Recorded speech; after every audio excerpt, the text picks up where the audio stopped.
বলছি আগেকার দিনে একজনের কথা অন্যজনকে পাঠানোর জন্য কি করা হতো? চিঠি চিঠি চিঠি পাঠানো হতো, তাই তো? হ্যাঁ, তোর মা বাবা পাঠিয়েছে, আমার মা বাবা পাঠিয়েছে, চিঠিতেই সবকিছু হতো। তারপরে আবার অনেক পরে ফোন এসছে, টেলিফোন এসছে, মাঝখানে আছেন ইমেল, সেটা তো চিঠি, হ্যাঁ, email। সেগুলো পরে এসছে। হ্যাঁ, ইমেল এসছে, তারপরে ওগুলো তো অনেক তো আপডেটেড হওয়ার পর। ইমেলের পরে কি এসছে?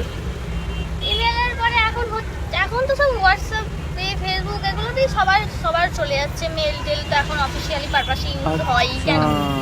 মাঝখানে একটা জিনিস ছিল, মিস করে গেছি। কি ইমেলের পরে ছিল হচ্ছে ফিমেল।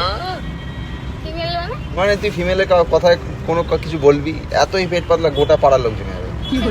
আলাদা মার্কেটিং একটা মেশিন ছিল একটা, সেটা তো মেলরাও করে না মেল ছেলেরা পেট পাতলা হয় না। মেল ইমেল আর ফিমেল, মেল তো মেল তো চাই না, ফিমেল হচ্ছে একটা ইমেল আর অপোজিট হচ্ছে ফিমেল। কিছু নেই, তুমি যদি নতুন করে বানাও সেটা তো না হবে না। সেটা তো আবার নয়, ইমেলের অপোজিট হচ্ছে ফিমেল। ফটো করার জন্য ভিডিও বানাও, কেমন লাগে? কেন আমি বলছি না, তুই ভেবে দেখ ভালো করে।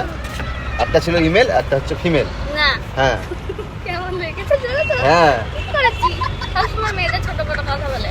ফিমেল যদি তোর কথা অনুযায়ী আমি মেনেই নি, তো বিনা পয়সায় যাচ্ছে জিনিসটা। হ্যাঁ তাহলে ভাব না কত সুন্দর ছেলেরাও মার্কেটিং। করে, মার্কেটিং এ ছেলেরাও নিজেদের কথা কত সবাই, ওরকম অনেক ছেলে আছে যে এর কথা তাকে, তার কথা তাকে লাগিয়ে বেড়ায়।